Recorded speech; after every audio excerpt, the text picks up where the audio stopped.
Welcome to a new series on the WorkingAudioTools podcast. I didn't say season because we will still be dipping into the other one, but we have decided on a new concept that I think we're going to launch as its own series parallel to everything else, which is what makes this mix great.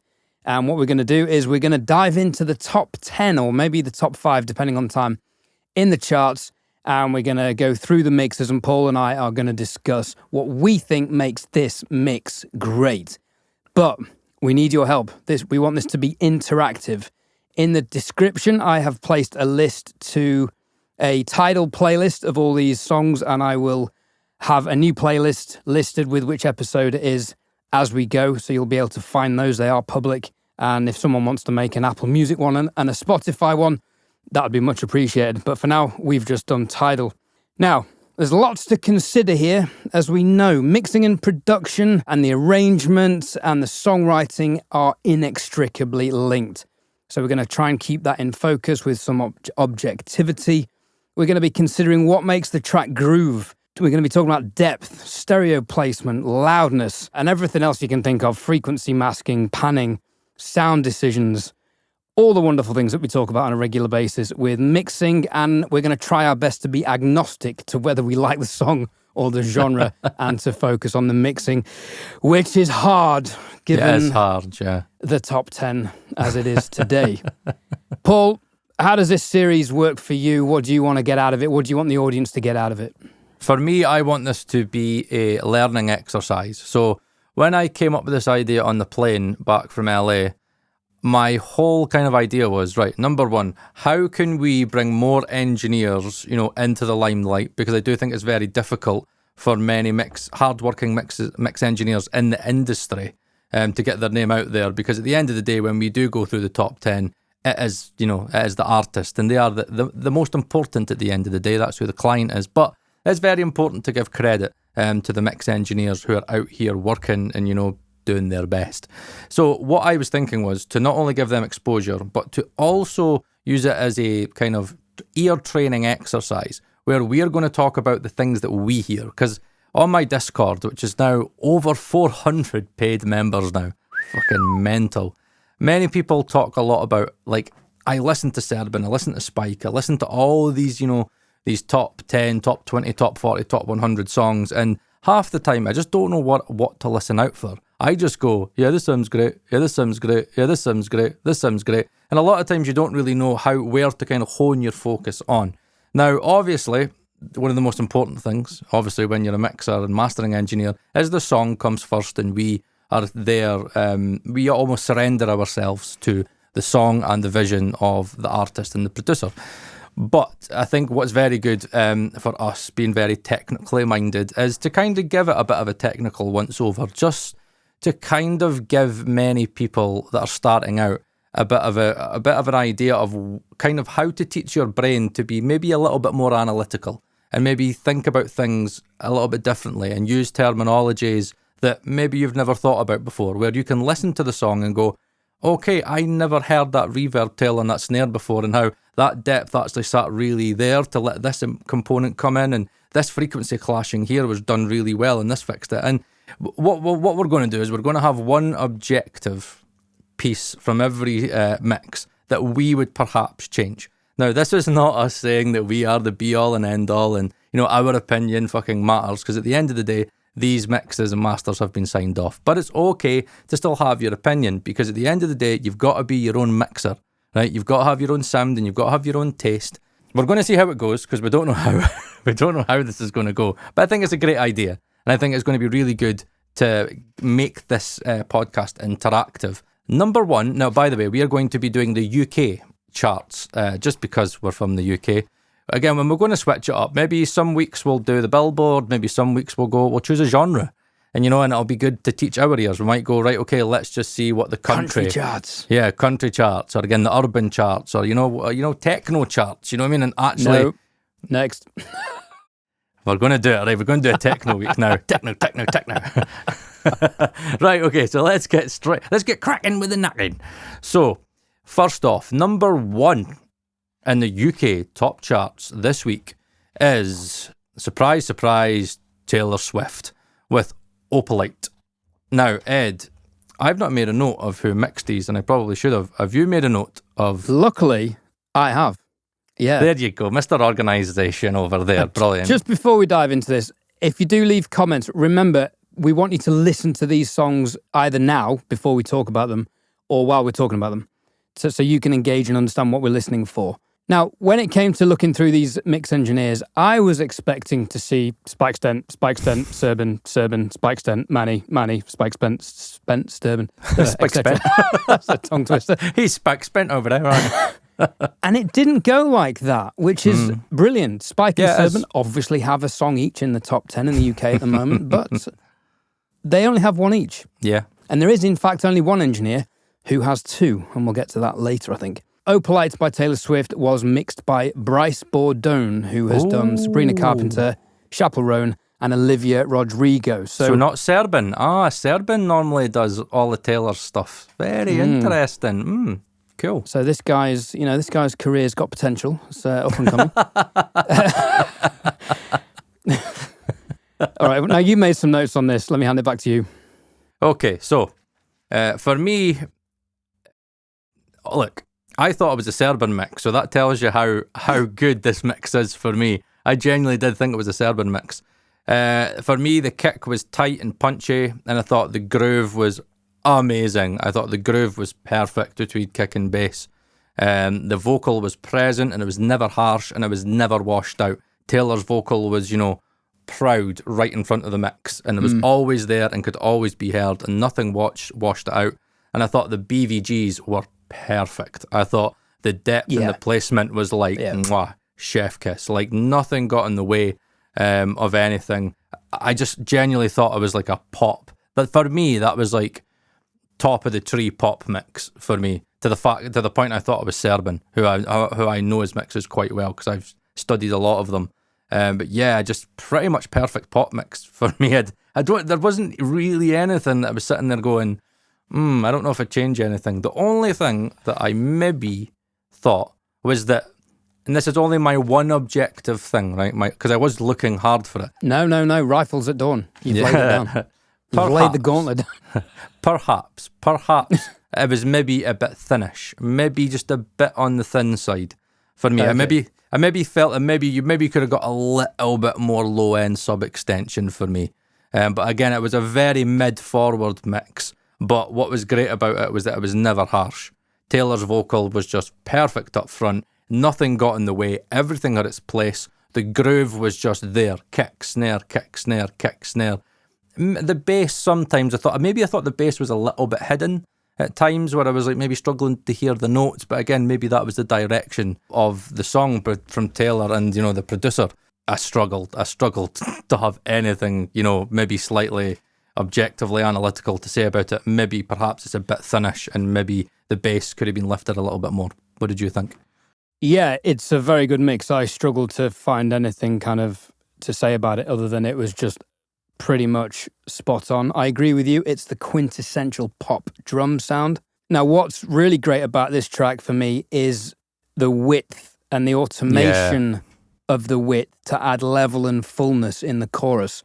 And I even wondered if he was widening the bass to help with that. I felt like the bass took like a couple of steps sideways out of the way of the kick drum, and the guitar effects seemed to get denser in the chorus and just really help the track kind of expand. And if you're watching on YouTube, you'll see what I'm doing.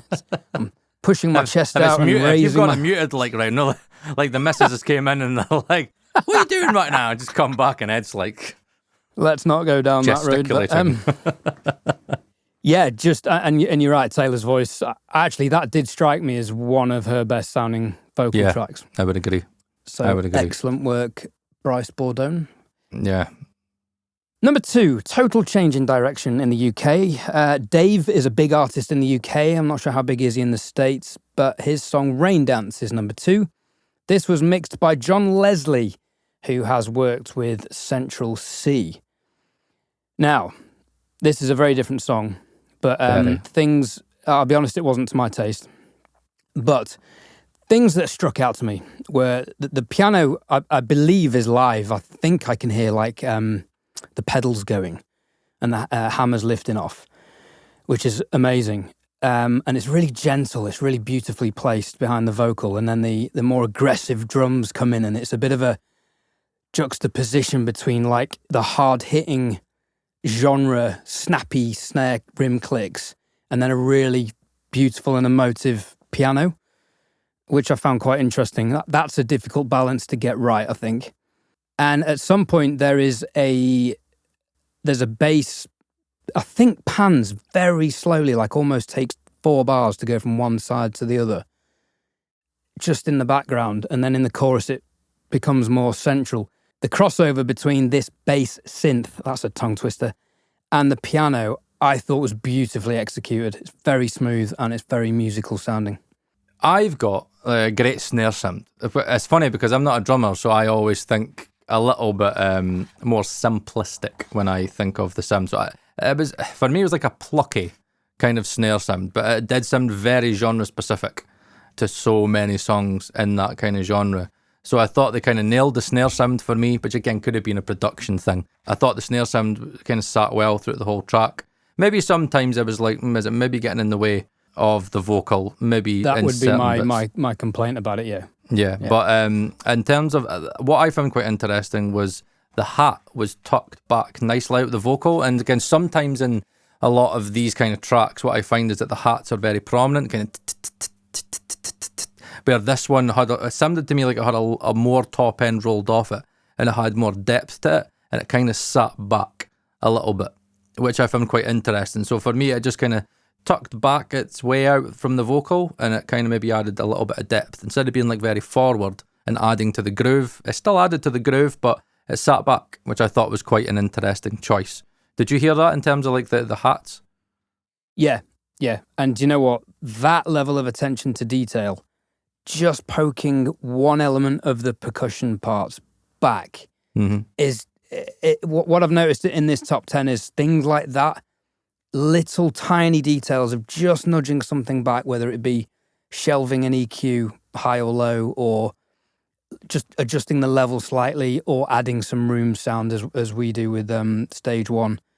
And Jason Joshua famously does. There's so much of that in these songs, and just little gentle movements forward and back. And it's those little details, I think, that make these mixes just so good. Yeah. And so I thought the rap vocal was great. I thought it was very well controlled and very clear.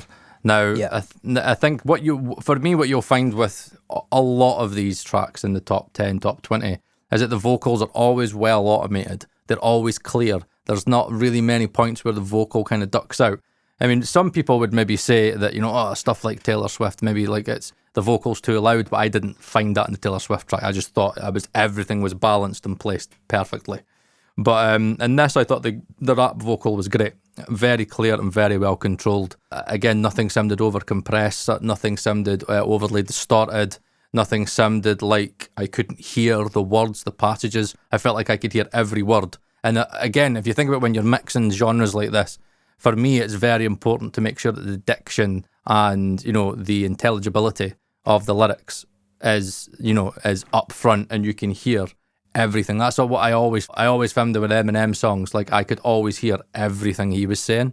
And it was so important, because the lyrics, especially in rap, are so important. And I've heard that with a lot of kind of like more kind of amateur kind of mixes where the vocal gets drowned out, and this again that hasn't maybe been compressed or leveled properly, and there's some passages that I can't really hear, and an instrument comes in and a phrase or a word gets lost, and that's probably where again your automation comes in. I know a lot of big mixers will compress very heavily and then again maybe use like a vocal rider, or again so many do manual automation. I know so many mixers that do manual automation in the vocals, so I thought that was really, really, really well done. I thought the bass wasn't out of control and it wasn't pumping the limiter, because again, this has definitely got more. It was funny, going from Opalite to Raindance, you can hear why I would maybe say, that Opalite's maybe a bit bass light, maybe a bit thinnish, maybe a bit kind of not hyped, but it's mid forward. Where again, due to the genre, again you've got more sub energy in there, and you've got a lot more bass in there. But it's still well controlled. And what I'm always listening for with the bass heavy tracks is, am I hearing compression? am I hearing the two bus maybe pumping? Am I hearing too much limiting? Am I hearing distortion and big, bass hits? But again, I didn't find that. So again, I thought overall it was very well controlled, and I felt that the beat was always coming through all the time. And again, so you had the rap vocal, right in the middle of the mix. The snare was kind of coming with it as well. And yeah, overall, it was a pretty good mix. For me, it sounded, again, me and Ed are not proper urban guys, but for me, from what I've heard, it did sound pretty on the money for the genre. Would you say so, Ed? Kind of. And in certain ways, yeah. Yeah, but then just production-wise, I don't think it quite fits that typical genre with the, very melodic, smooth, soft-sounding piano. And the hard, aggressive-sounding drums, but they're not as aggressive as that genre can get. And the bass was full, but not as saturated or as pushing as you've suggested. So, yeah, getting there, but a nice contrast, And, I mean, we're not the experts, I'm sure. Correct. People are going mental in the comments. By the way, if you do leave a comment with your thoughts on these songs and our analysis, we welcome your own analysis, but please do tell us what you are monitoring on, because even Paul and I discussing this beforehand, we did find, well, hang on, there's one mix coming where on these headphones it worked, on this speakers it did, and these headphones it didn't. So, we'd like to know, for our interest as well, we'd like to know what you're listening on. Also, Ed, I think what we've not done, again, fucking slap on the back of the head, we've not told the audience what we have listened to. Which is very important. So, Ed, can you please tell the audience what you listened to these mixes on? Apple AirPods. So I was in the gym killing two birds with one stone, and I listened to these with Apple AirPods, which isn't the best device, but it is indicative of what everyone else is going to be listening. Well, a lot of other people are going to be listening to, and I do listen to all my tracks on them. I did then check on my mum's 6 speakers and also a little bit on these Audeze LCD XCs. Okay. And for everybody wondering what I did, again, this is an excuse, right? But again, this is the one time where I think I can justify an excuse, because I moved house last week, and Ed will, tell you if you meet him that, I am stressed out my fucking box right now. And I'm working my arse off every day. My house is like a building site. But I did have time to check the mix on my Hyphamin and Ananda Nanos. These are going through the topping D93 discrete with my EQ, and then the amp is the topping A900. And if anybody doesn't know the A900, then it's be very surprised on the power. 16 watts at 16 ohm. Fucking mental. I know. So yeah, I'm not running out of juice with these. But yeah, these are a great check for me for kind of micro details, transients, energy, distortion, low end. And again, I always feel I can judge vocals really well on these. For me, I know if the bass, the kick, snare, and the vocals are right on these, then I know it's right, because that's what I hear and a lot of my references on a lot of the mixers I study. But yes, next week, I do promise we will have more references, because this is the first time. So I will, or know what, Ed, I think we should probably have a fixed setup that we agree right now that we're going to do. I think you're great with the Apple AirPods, because that's the consumer reference. The Nanos we know, we can trust. We definitely know that. I'll definitely do the Kali SM8s, which are their like $5,000 flagships. And I would probably say another headphone. No, what I'll do the headphone 2s, because they're really fucking amazing imaging and really fast as well, very good micro details. The thing is with all this is a great mix will transcend all of these devices. However, I agree with you, some will highlight other things more than others. I'll tell you what I'm going to do, Paul. I'm going to listen to all of these through my Focusrite Scarlett. Yeah. I fired myself from the podcast. Okay. So we've got that cleared up now. Okay, so there was one... I won't be doing that, ladies and gentlemen. There was one objective thing that I did have in Raindance. I thought the singing vocal could have been maybe a bit louder, and I did feel it maybe got drowned out from the rest of the elements, where the rap vocal I thought was basically perfect. I think it was like up front, it was well placed, it was well levelled. I just felt maybe the female vocalist was just sat back a little bit too much, and she felt like she was fighting a little bit. That was maybe the only I know what you mean critique I would now have. you've said that. Yeah, I know what you mean now you've said that. And the first thing that came to my mind is maybe that's politics. Maybe that's artist versus the featured artist. But anyway. Easy now, easy. DistroKid sponsors the Working Audio Tools podcast, and 30% off your first year subscription can be found in the podcast show notes and the YouTube video description. Hyperfollow is the easiest way to place all of your content in one single place, making finding all of your content super easy for your audience. Upload artwork for your release, edit the information, and apply links to all of the streaming platforms your music is going to be available, which of course on DistroKid is potentially all of them that exist now and even in the future. Add social media buttons so your audience can find you and your latest music video. Creating a beautiful landing page with a preview of your music is easy with Hyperfollow. Hyperfollow links can be created for all of your releases, and it enables you to create pre-save links for your audience to pre-order your music before it's released. This link is shareable on all of your platforms and a great way to promote your next release, only with DistroKid. Number 3 is Where Is My Husband by Raye, mixed by Tony Maserati, who you may have heard of. Oh, interesting. Tony Maserati mixed that. Yeah. Interesting. He's mixed Selena Gomez, Beyonce, Shawn Mendes, Jennifer Lopez, and Alicia Keys, to mention a few. Very big mixer. I hate this drum sound.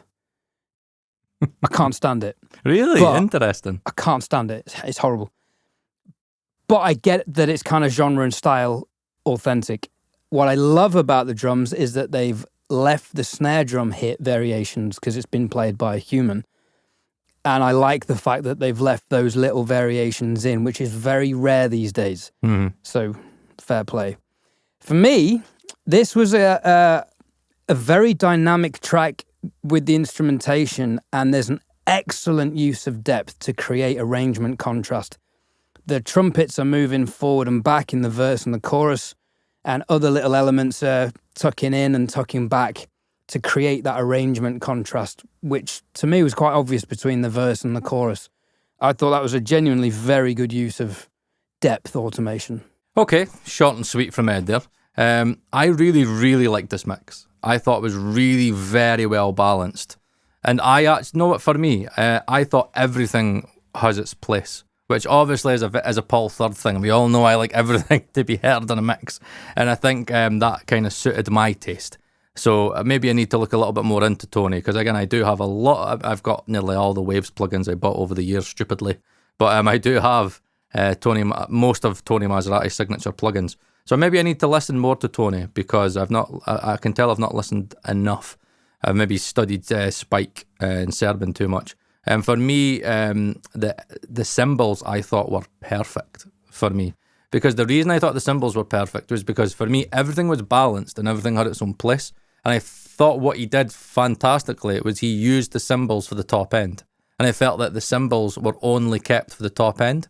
And what it did was it just allowed them to sit perfectly. And they sounded so natural and they sounded live, and you know what I mean? They didn't sound overly compressed, and it just, honestly, man, they just sounded fucking perfect for me. And the strings, again, as you said, amazing depth with the strings. Again, I don't know if he's maybe done that kind of early reflection reverb trick that we use with Stage 1 a lot. Because there's maybe just using verbs.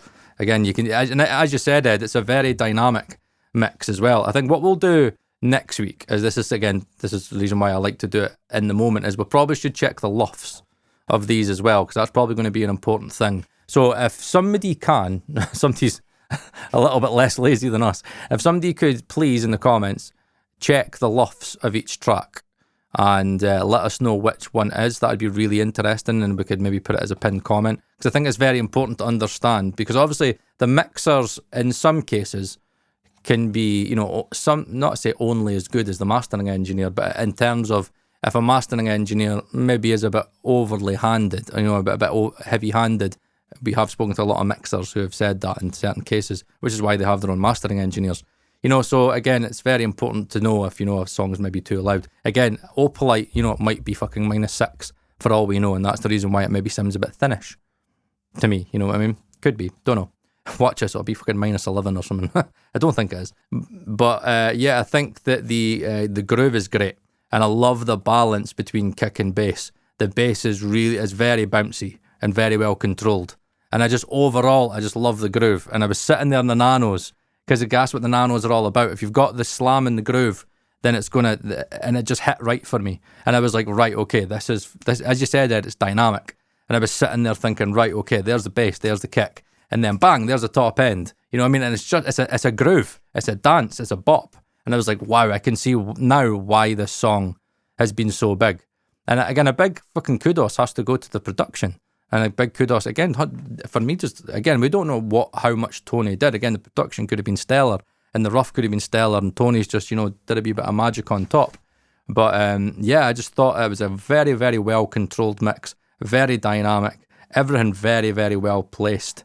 Again, I thought the vocals were well placed, again, which is very important because it's Raye. But what was really amazing to me was how, even with, Raye being, such a massive artist right now, and again, having such a great voice, the way that he managed, or again, because we don't know the production team, whoever it was, however they managed to get so much in that track without it sounding overly busy is phenomenal. That's phenomenal arrangement, in my personal opinion. I would love to get, a production like that, because it's that kind of production and that sort of dynamicism and production almost sounds like, to me, it almost mixes itself, if you know what I mean. Like, I can imagine that coming through, and it's one of these mixes I can imagine. Again, I'm taking a guess, but it's almost like, don't fuck it up. It's one of those mixes where it's like, just don't fuck it up. Like, we've got everything. And I could hear with the cymbals and other things. I'm just like, I now need to go back and listen to Tony's stuff, because that might be a Tony Maserati thing. But yeah, I thought it was a great mix. The only thing, and again, I did struggle to have, something fucking negative to say, or not negative, sorry, critical, analytical, was the backing vocals were maybe just slightly a bit toppy for me. And I think it's maybe in the chorus. I think it's like, I don't know if it's like a top end saturation, or it's like maybe they've added too much air. I don't know if he's maybe used a Dolby A trick or something like that, or he's maybe just added too much air. Maybe added too much 10K, 12K on the backing vocals. It's just, when they come in, it's just maybe just on the slight bit where I'm like, maybe that's just a little bit fatiguing, maybe. But I'd say slight, and it's not anything that detracts from the song. So that would be my only slight critique. Do you think this is an Atmos mix folded down to stereo? No, I don't think so. Personally, I don't think so. I just think frequency balance wise, I think the production, or again Tony, have done just an amazing job to give everything its separation. I just think from 20 hertz all the way up to 20 kilohertz, I just think they've been really, really choosy in their frequency separation, and everything just has its place. And again, strings could sometimes be quite hard to mix, especially when you've got, like high frequencies. Again, you've got strings, and it's like you've got to try and get them to sit but be present, but again, then sit back from the vocal. You know what I mean? I think they did that perfectly. I think the orchestra and the strings it's just beautiful. I just think it's just, and again, the dynamicism, Ed, is something that is really important, because it's such a busy track that it's very easy for things to maybe get a bit like busy, but the production's spot on, and I think it's a spot on production, a spot on mix, and it's a great song, because I mean, how long has that been in the charts for? Fuck, I've been hearing that everywhere. And my wife sings it to me. Laura genuinely does sing that to me quite a lot, because genuinely, Laura is genuinely most days asking herself, where the fuck is my husband? Because I am fucking somewhere in the studio, I'm somewhere in the house, I'm somewhere fucking else. So yeah, it's quite a good song for my marriage as well. But so that's what I've got to say about that. So we have got 3 tracks, and then we're going to go to, again, another very different sounding track, which I think is actually, I think we'll just stick with the top 5, because we're a half hour in already. So 2 more songs, we'll say. And again, 2 very different sounding songs. So again, if we look at this top 5, very, very, very different sounds from each other. Yep. So, Ed, what do we call this? DtMF from Bad Bunny. Yes, which I believe is an acronym for something, but I didn't write that bit down. Okay. This was mixed by Josh Goodwin, who has worked with Dua Lipa, Justin Bieber, and Rihanna. Yep, there's all Justin Bieber stuff, doesn't he? Or most of it. Again, automation. And this track has a great use of reverb automation to build sections. And add arrangement dynamics and to emphasize things, and again, to pull things forward and back in a mix. Halfway through, there's a very bold and subtle, yet quite heavily clipped kick sound, if you know what I mean, which I was like, how have they done that? That's quite a feat in itself. I'd like that's in the middle of the song, isn't it? Yeah. Like, yeah. I didn't necessarily like it, but it kind of works. It's definitely not something I would have chosen to do on that. So that's interesting. And actually, in contrast, a very good use of making instruments sound really small. Like towards the end, there's percussion in the breakdown before the final outro. And they're really small and far back, and almost like as someone left a reverb channel on and muted the actual track. It felt so far back. That was an interesting choice for me. Again, dynamics, contrast. And I think that's just obviously becoming a theme in some way, whether it be with dynamics to move things forward and back, EQ shaping, or with reverb, just the amount of automation to help the arrangements evolve and flow and build and, sync and create contrast. That's just the running theme for me through these top 4 so far. Yeah, so for me, I've got obviously huge bass, because it's the biggest bass that we've had in this top 5. So yeah, the bass is fucking huge. But I think now it's an 808, isn't it? That's like basically like an 808 through the whole song. What's interesting about this is that it's crunchy, but it's deep as fuck. Like, it's got like a top end crunch to it, but it's deep. Like that thing goes deep. And what's great is it's deep, but it still has impact. And I think what impressed me was that it doesn't fuck the limiter. Or again, because I imagine this would have been pretty fucking loud. And when you've got, big bass like that, and again, when it's taking up so much of the track, I'd imagine it's quite challenging to keep that shit loud, because, obviously it's your sub energy, that's the hardest to control. So again, very, very, very well done to the mixers and the mastering engineers, because what I think is amazing is that they've got this huge, huge bass, but I think Bad Bunny's vocal is very smooth, clear and natural. It sits right up front of everything. As well, the subs wrap itself around the vocal, but his vocal is just so clear. But it's like you get like if you listen to a Dua Lipa vocal, you can hear that it's like a compressed vocal, and you can hear them at a compression, and that's part of the sound.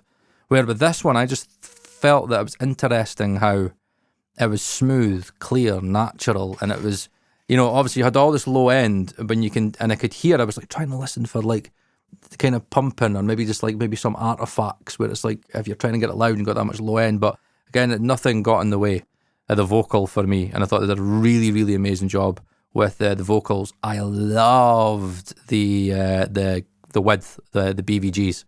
I thought the width of the backing vocals were really, really well done. Like, really well done. When they come in, you're like, oh, hello. And it's like they just sit in a place, and it's like it's like LCR, and I just quite liked that. I really liked the depth of the synth. Again, I think that's maybe what you're talking about, maybe making things smaller. Now, when you said smaller, would you mean smaller from a dynamicism point of view or from a depth point of view? Like, was it further away from you? All of it, sculpting the EQ to, make it quite kind of small like that. And then, going further away from the microphone, and, proximity could be the word. Lots of playing with that. And I think that's something that's very important to try and understand is, me and Ed talk a lot about depth. Again, and Where's My Husband, we talked about the strings. Let's see, in Raindance, I talked a lot about, I think it was the hi-hat. In Opalite, I thought there was really good depth on the backing vocals. And yeah, I think it's like playing about with depth is something that it takes time. It took me a long time to get, to hear depth and to understand when something should be placed back. Because the thing is, if you've got everything up front, then you're going to have no contrast. And contrast is something that you need. You need to have dynamic contrast, tonal contrast, and contrast from front and back. Again, even like, that's why I asked Ed, do you feel that the instrumentation was small via compression? Because what you can do is, look, to make something small, you could easily just bring down the level of it so it's smaller in level, but you can also put it further back. So you could add reverb to it. You can wash it out in reverb so it sits back. You can manipulate early reflections. You can add maybe a bit of delay to it and to give it a bit of space. Or again, you can compress it. Again, you can reduce the dynamicism of it, where obviously if you've got something that's just sitting and never really allowing to kind of pop up, but you've got other things that are kind of coming in and out and in and out, then again, that's giving you like an in and out, an up and down depth of level, you know what I mean? And it's just, so if that's constantly sitting where it is, it's never allowing anything to dynamically kind of, you know, compete against anything else. So these are all things that I'm trying to think in the back of my mind, as if you're, you know, starting out, like these are the things that me and Ed have to listen out for when we're mixing, and we're thinking of the rough, and we're thinking, right, in the rough, that's sat back, so I need to make sure that that's sat back, and I need to figure out how they did that. Did they do that, you know, with, you know, verb and effects and delays? Did they do that, you know, with level? Did they do that by over compressing it? These are all the things that we've got to think about as a mixer, because a lot of the times, a lot of mixers will receive, you know, the whole session from the producers. Me and Ed, we get a lot of, you know, multi-tracks. So we all get the tracks and we'll get a rough. And then we've got to kind of almost reverse engineer the rough, dependent on how much they've mixed it. And then, so then we've got to try and improve it. And we've got to say, right, maybe we can move that further back, or maybe we can create depth by using something else. You know what I mean? So these are all great things to learn and listen out for when you're starting out, because depth for me, Ed, was something that was a big game changer for me when, you know, I started feeling that I started to improve my mixes. I mean, for you, because I think there was a time where sometimes me and you would do mixes on the podcast in the early days, and people would say, you know, one week it'd be me, and it'd be like, I remember there was one week where it was like, yeah, that both of your mixes are just all forward. It's all just like, bah, bah, bah, bah. Yeah, I mean, I definitely came from my default mixing style was everything was forward. I mean, the Can't Stop mix that I did from Sam Rec at Present Day Production, that's on my in my portfolio, because it's a great mix because of that, because that creates so much energy that song needed. But that is definitely a forward mix. In contrast, clearly what I'm picking up from these mixes this week is what I'm thinking of at the moment. I'm trying to mix every day, and I am trying to think of little ways of pushing and pulling things backwards and questioning, okay, so the lead instrument in the song is an acoustic guitar, so therefore it should be at the same placement as the vocal in terms of depth. Why? Why can't it be a little bit further back? What does that add? How far back can it go? And I'm really trying to think outside of my traditional box in terms of this. And again, like I've said, the overriding factor for me looking at these top 10 songs is just how sometimes subtle, but how well and effective these little tricks work to create contrast and to keep a song flowing. And I do wonder, it's interesting because, you know, there are some songs, you know, arguably further back in the day where, you know, they would just flow and write themselves and they didn't need a mix to make the song flow. Have we sat in this is not a question, this is a rhetorical question, not for this podcast, but have we sat in a time where production has become relatively more simplified and it's required mixers to get creative to help keep energy and attention and flow moving? That's a question for another podcast. So, I had one thing for that. Like, I got to be very careful because I'm like fucking, I think, many Grammys did Bad Bunny get? I think it was 2. I think it was 1 or 2, I can't remember. 1 or 2 he got the Grammys this year. I don't know, he won when he started dating Sabrina Carpenter. But honestly, I think fair play to Bad Bunny, because I love the story behind it, and it just shows you that, again, what hard work and dedication, and you can get there in the end. So I think the one thing that I thought maybe could have helped improve the mix, maybe just a little bit more, was, and again, it was maybe because what I really liked about Where Is My Husband, which is that I thought the cymbals were perfect because they kind of took up the top end of the track. Where it was like, I don't know what, you're better with the kind of percussion side of it. It was like a scrape sound for me. It wasn't a snare, but it was like almost like a scrape sound that they used. And I just kind of I call it scrapes. That's how I heard it in my head. And I was like, maybe they could have done the same thing there, where they maybe could have added a little bit more kind of top end to that, and maybe like used them to add maybe a bit more top end to the track. Because overall, it's quite a dark sounding track, I would say, especially if you go from like Where Is My Husband and Opalite, you know, and you go to this Bad Bunny track. But again, that could have easily been the sound that they want. Again, I'm not very versed in, you know, these kind of genres, but yeah, it just maybe sounded a little bit dark. But again, that could have been the sound that they wanted. If that was the sound that they wanted, then again, that was exactly what they delivered. I just thought, listening to it, I was like, maybe you just could have took those scrapey sounds and just added a little bit more top end and allowed just them to sit out a little bit more. Maybe would have helped the groove a little bit better. But at the end of the day, I think who was it that mixed it again? Did you say Josh Goodwin? Yes. Well, he's no mug, is he? so I've not got any issues there. But yeah, again, I know that people like Bad Bunny, I can imagine, would be very, very particular. So I think Josh would have obviously nailed exactly the way that they wanted it. So again, props to Josh there. DistroKid hosts a range of visually engaging social media promotion tools to help your release stand out from the crowd. Creative and colourful social media cards incorporate your artwork to help your release stand out. These are free to download and can be highly effective promoting your release. DistroKid also offer mini videos, which are free, short, customizable videos incorporating your artwork and a short clip of your track. And if this wasn't enough, DistroKid also have a tool to create a Spotify canvas generator, which is the video that plays in the background when you're playing a song on Spotify. Simply choose a theme and choose from dozens of different creative artwork concepts. These are free to use and great for engaging your audience, available on DistroKid.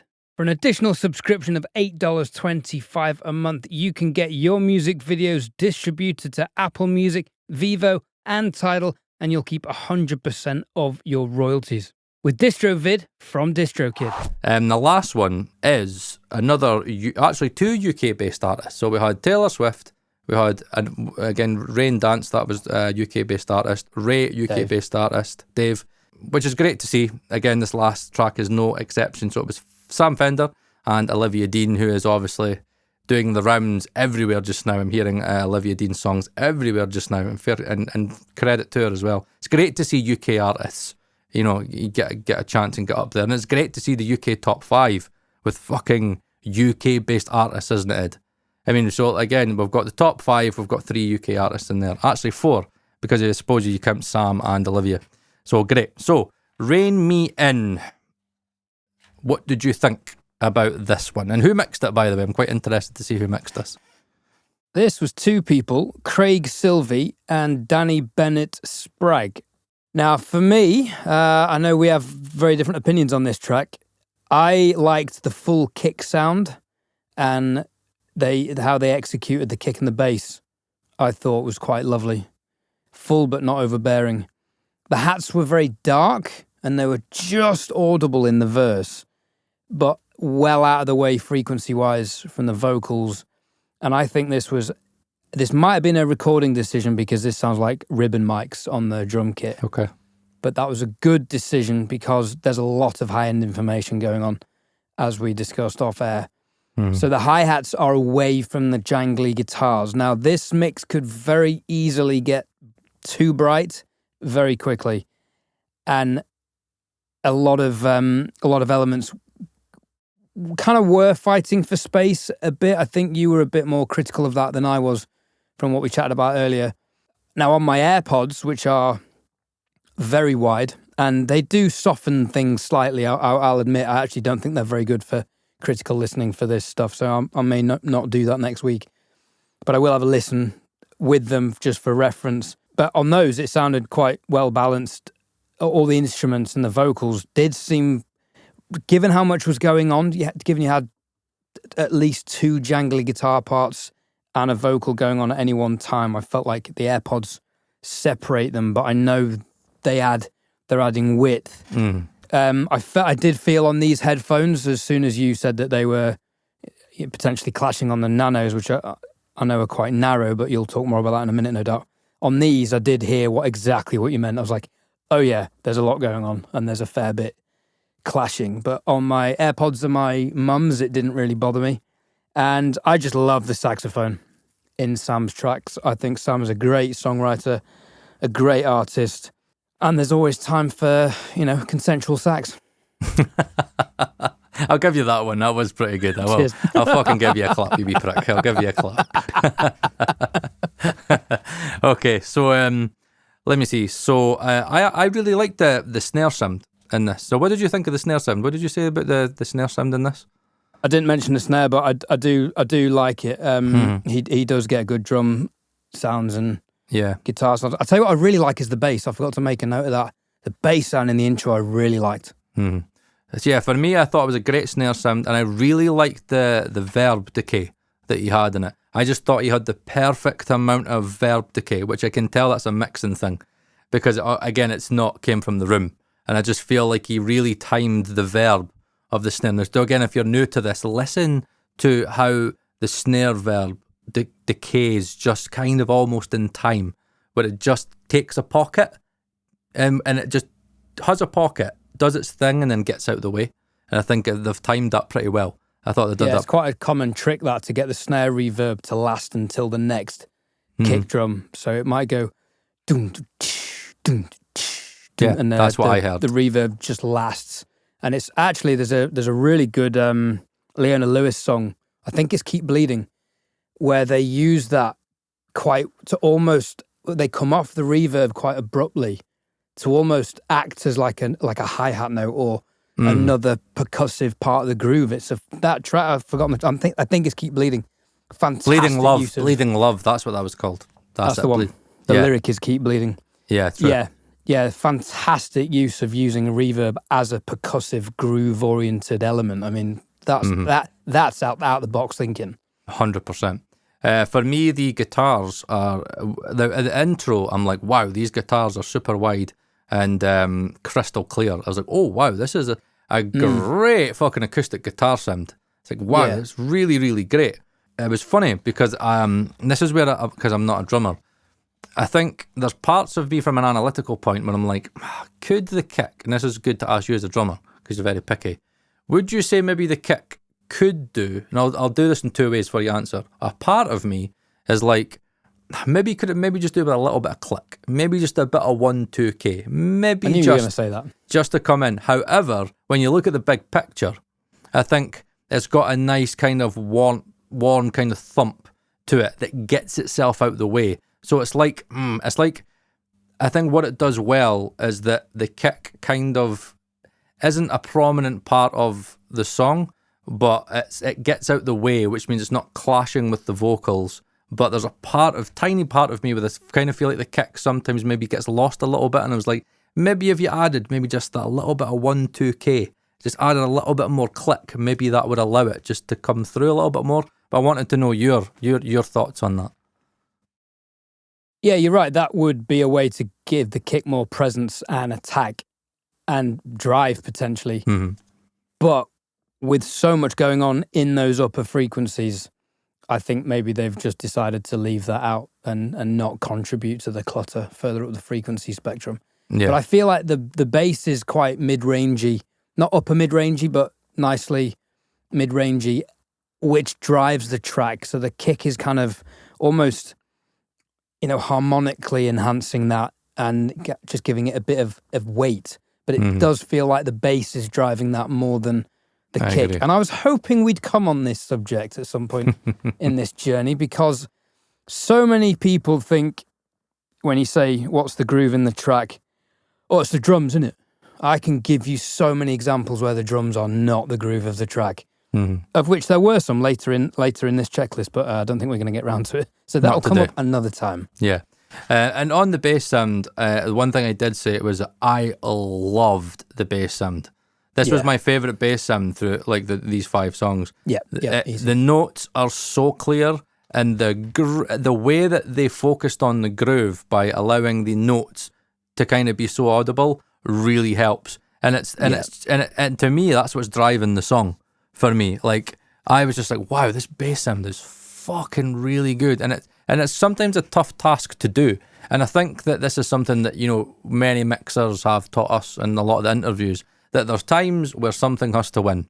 And this song, they chose the bass was what was having to win. Because at the end of the day, when you've got two sources that are both occupying the same low frequency ranges, one has to win and one has to lose, right? It kind of is what it is. But then a part of me was like, I wonder if the sidechained against the bass. I still would have probably sidechained the kick against the bass just to allow the kick to come through a little bit. I don't know if maybe they did do that. I don't know. But I think it's very, very... It's gentle if they did, but it's just enough for me. Yeah, I agree with you. It's just enough. I was thinking that. But yeah, I think the bass is really, really, really, really good. Like I really enjoyed it, and it was great because for me it made the track feel so much more musical because the bassist did and honestly, whoever that bassist is, fucking hats off to you, man. That was beautifully played, man. The fucking groove is, man, gotta give props to musicians, man. Fuck me. So I thought, again, there was loads of things about it that I thought were very stylistic and really good, but the things for me that if I would be objective and I would maybe be a bit analytical was, again, me and Ed have talked about that there did seem to be a lot of mid-range that were competing, and I did feel that in both Sam and Olivia's vocals, the guitars were getting in the way. There seemed to be a little bit of frequency clashing, where I don't know, maybe if it was like maybe they needed the vocal needed to be sidechained to the guitar, so again the guitar would duck when the vocal was playing, or I don't know, or maybe it was just an EQ thing. Or maybe again the guitar was too loud. It almost sounded like to me on the nanos, because I know if something's too wide on the nanos, then it's too wide. I know, because I've made so many fucking mixing mistakes by mixing too wide on the nanos. And I did feel like for me, maybe the guitars, that what they've done is instead of maybe perhaps to get the guitars out the way, they've tried to utilise width instead of just kind of dealing with the frequency side of it. Or again, maybe the guitar just needed to be maybe a little bit more compressed, or I don't know. I think what's difficult is obviously I'd listened to Opalite first, so you've got Taylor's vocal completely front and centre, Raindance with a rap is front and centre, Where's My Husband, where again Raye is like, again, if we take Where's My Husband and then we go to Rein Me In, you can hear the difference of somebody like Tony Maserati, and again the production team with Raye, how they've managed to have such a busy mix but have all of the elements have their space, and it never sounded harsh, and it never really sounded like things are competing that much. Where for me there was a little bit of competing going on, and it was a mid-range thing for me. So that would be kind of, and again, it was parts of me were thinking, is it maybe a tiny bit choked all in? Again, that could maybe be the mastering. Parts of it maybe felt like I could do a little bit more dynamic range, and I kind of felt like the vocals were kind of struggling to cut through enough. That might have been a level thing, that might have been a dynamic thing. Again, maybe, I don't know, maybe it's a thing where, again, it's a 2-bus thing and they like the sound of maybe doing the whole TLA thing. What did you say to me TLA would do? Like 4 to 6 dB on the SSL, on the 2-bus? 4 to 8 dB, yeah. 4 to 8, yeah. Could be one of those 30 things. 30-second attack and quickest release. I think the acoustic guitars were quite compressed, but you're right, they were definitely put aside to get out of the way of the vocals. But also it's an indie track, so the vocals you can afford to be slightly more buried. I think, I don't think if they'd been too loud, if they'd have been pop level vocals, I think they would have maybe sounded a bit isolated and a bit separated from the track. So I didn't mind them being buried in like that. I've just found out who played bass on this track. Right, okay. Do you want to know? Yeah. Well, Sam Fender played the electric guitar and the piano and the bass. Fucking fair play to you, son. Well done. Talented. Fucking well done. Well done, and Sam. obviously he sang. Fucking And he co-wrote the song, so. There's an artist for you. That's great to hear, is it? Fucking, honestly, because I love Sam Fender, and, fair play to you, man. Because that's difficult to do, man. Even, I'm a guitarist, but again, bass is still a thing where got to work hard for the groove. But yeah, fair play to the man. Fucking fair play. So, yeah, I think that... he didn't play drums, though. Therefore, I'm better than him. What a prick. Yeah, I would say that, I'd say the only critique for me, being a bit analytical, would be possibly that, I don't know, there's maybe a bit of clashing going on where on the nanos, they were the mix overall was maybe starting to sound a bit fatiguing.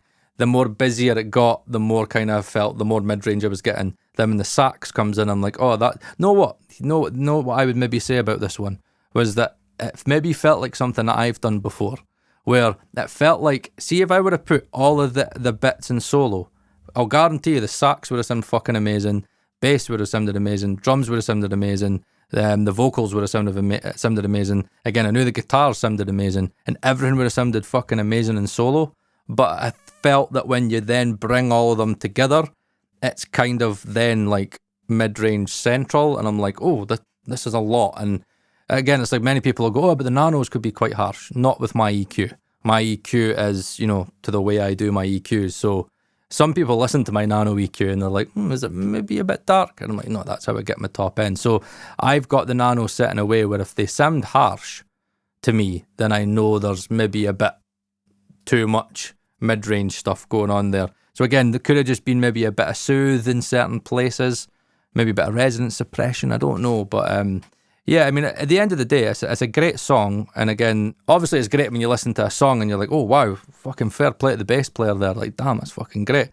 However, a part of me goes, if you were to ask Sam Fender, he'd probably be like, I would have rather you talked more about my vocals than my bass playing. Maybe not. But yeah, it was a bit, I kind of felt I was listening more to the instruments than the vocals. It goes without saying he's a great singer, man. I know, totally. Yeah. I know. But yeah, I kind of felt like it was maybe just not enough Sam and Olivia, and maybe just too much of everything, maybe. Again, there was lots of great depth in there, by the way. I'm not saying that everything's like loud-wise. There was loads of great depth. There was loads of great front and back. It was maybe just a frequency thing to me. Maybe just slightly a bit fatiguing. How did it sound like to you on the AirPods? Because you said to me it sounded fine on the AirPods.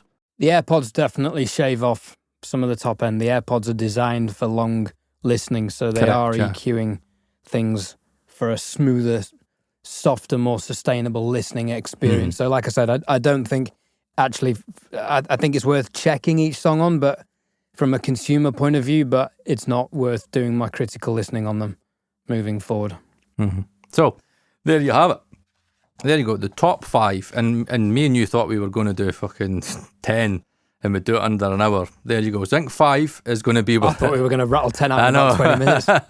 So, there we're done. We've done the top 5, and then we'll go down to 5 to 10 next week. So what have we got? Let's see. So we'll give you a little bit of a preview. Do you know what the 5 to 10 is, so we can give them, the audience, a little bit of a preview so they know what to listen for next week? Well, we could do positions 6 to 10, or what I suspect is the charts will either be totally different next week, or it will be exactly the same, give or take 1 or 2 songs, and we'll need to do 6 to 10. So let's see what we end up with. That can be a surprise for everyone, waiting with bated breath. Song 6 is Olivia Dean, So Easy to Fall in Love, mixed by Charlie Holmes, who is Spike's former assistant. Mm-hmm. Then it's Zara Larsson, Lush Life. That must have been on a reality TV show, because that is an old song that's gone back. And Olivia Dean again, Man I Need. That's a great mix, man. I already know that's a fucking good mix, by man. Charlie Holmes. It's a fucking great mix. Charlie, man, he's got a career in front of him. Then there was Bruno Mars, the Serban mix of the top 10. He always does Bruno's, does he? I thought Manny did a lot of Bruno stuff. I thought it was mostly because I've never traditionally liked Bruno Mars's mixes. Right, okay. It's more the production I don't like. But this, well, we can talk about this next week, but just quickly. This does what Serban does best, which is to honour the artist and the production without making it sound like him. Mm-hmm. Not every mix engineer can do that while still making it sound incredible. And then it's Pink Panthers, Stateside, mixed by Nicky John Pabon, or Nicky Juan Pabon. Juan. No, because it's Jon, so it's Hon or John. We're going to murder all these fucking names in the future, aren't we? We're going to fucking murder all these names. He's not going to want to come on the podcast, is he? Never mind. There's 8 other mix engineers to choose from this week. Yeah. So what are the common themes for you? What can we take away from these mixes? They've all got a lot of things going for them in terms of width. They've got potential. So they've all got elements of width, they've all got elements of front to back, and they've all got their own elements of dynamicism.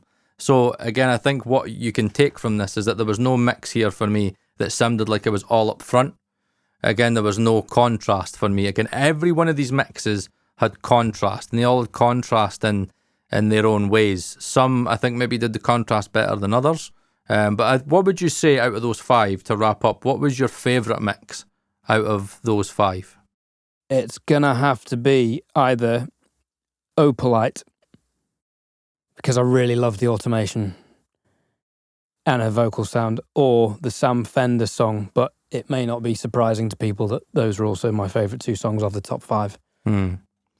I would have to say Opalite. I just think from a mix perspective, it was just fucking pop, pretty much pop perfection for me. Again, the fact that I thought Serban mixed it fucking said it all.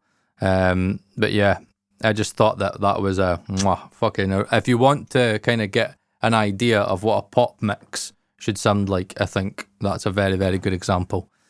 So yeah, as always, you know, and especially with this series, right? We're not going to do the series every week. You know what I mean? We'll pick and choose when we're going to do it. But we'll maybe like to do once a month, maybe. But what I would say is that I really, really, really want the engagement from the audience, and I really want people to be able to share their own opinions without the worry that people are going to like chat back and be like, "How dare you think you're better in such and such?" This isn't this place. We want to create a place where a community where we can talk to each other about mixes and our own taste and what we hear, and we want to help each other, because at the end of the day, we are all our own mixers. And it's very important that you do have your own identity within being able to obviously give the client what they want.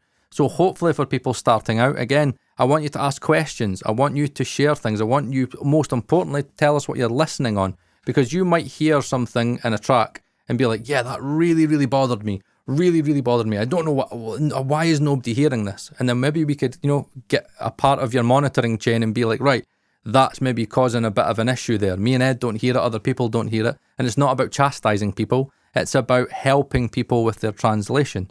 This is what this is all about. It's all a learning experience. It's all a journey. We're all doing this to get better all the time. Okay? And I think what's great about all these 5 tracks is that every single mix had a great thing about them. There was so many great things in every single mix. And that's what's important to understand, is that there's always going to look, these people are professionals, right? They are getting paid to do, you know, their best work, to, you know, do the best they can for their client. And a lot of these things are production based. A lot of these things could be recording based. It could be client led. So again, I don't want anybody to take anything, you know, and blame it all on the mixer, because it is a big, massive chain. You've got the recording engineer, you've got the artist, you've got the performance, you've got the production team, which could be fucking vast. Then you've got the mixers, then you've got the mastering engineer. It's all a big chain. So obviously, you know, we're doing this to give mixing engineers a little bit of a platform, a little bit of exposure. But at the same time, let's be objective and let's see this as a way of learning, to get in a little bit deeper, maybe go a little bit further from what fucking Mix with the Masters gives you, and have conversations around what we hear as, you know, individuals, and try and build an overall big picture. Because again, you might have somebody that's like, I thought that Opalite mix was fucking terrible. And you're allowed to say that mix was fucking terrible. You're allowed to say it. And again, you could be somebody that's like, I've got a perfectly treated mix room. I've got fucking ATCs, fucking Trinov, the bang, bang, bang. I've been mixing for 20 odd years. I've got this amount of credits. And for X, Y, and Z, I just didn't like it. And that's fair enough. And obviously, you know, just overall, just respect people for going out and being able to make a living from this, and, you know, getting into the top 5. So honestly, all the mixers that managed to get the chance to mix these songs, honestly, well done to all of you. Loads of great stuff from every single mix here, and credit to you, and well done. There you have it. My name's Paul Third. Oh, anything you want to add, Ed? Sorry, I've just about to cut you off there. There you go. Yeah, the only thing I would take away from all this is that all these mixes are, I'd say, quite safe. There's no risky sonics, there's no harshness, there's no oversaturation or distortion. Maybe that's just the pop charts that we're looking at. But I would say overall they're quite safe mixes. Maybe there's something in that. Who knows? On that bombshell, it's been emotional. Thanks for tuning into the Working Audio Tools. Remember, there is a playlist in the description and probably the head comment with all these songs in. Please go and listen and give us your thoughts, as Paul has said. and tell us what you're listening on as well. There will be more, and there'll be some interviews coming. See you next time. Bye-bye.